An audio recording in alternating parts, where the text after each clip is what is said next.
আমি এখানে ১ কাপ ময়দা নিয়েছি, হাফ চামচ ইস্ট নিয়েছি আর অফ ক্যামেরায় আমি গুঁড়া দুধ নিয়েছি আর পরিমাণ মতো লবণ দিয়ে শুকনো উপকরণগুলো মিশিয়ে হালকা গরম পানিতে একটা ডো তৈরি করে নিচ্ছি। আর এখানে আমি একটা ফ্রাই প্যানে ঘি দিয়ে নিয়েছি আর থেতো করা আদা রসুন নিয়েছি। এখানে আমি ১ চামচ ময়দা নিয়েছি।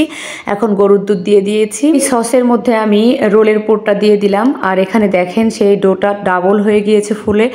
এখন আমি ৩টা রোল করে নিব।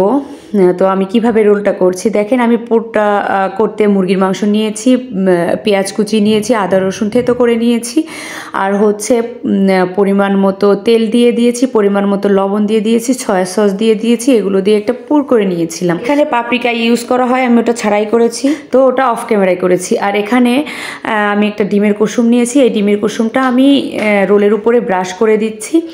এখন আমি আগে থেকেই একটা হাঁড়ি বসিয়ে দিয়েছিলাম গরম করতে চুলায়, হাঁড়ির উপরে এই ঢাকনাটা দিয়ে দেবো। দেখতে পাচ্ছেন কি অবস্থা হয়েছে, মানে পুরা রোলগুলো এর ভিতরে হাঁড়ির মধ্যে পড়ে একদম পুরো অবস্থা খারাপ। এখন আমি ওভেনে দিয়ে দিচ্ছি আবার সেটাকে। তো ওভেনে আমার রোলটা করা হয়ে গিয়েছে, দেখতে পাচ্ছেন আপনারা আমার রোলের কালারটা অনেক সুন্দর এসেছে আলহামদুলিল্লাহ।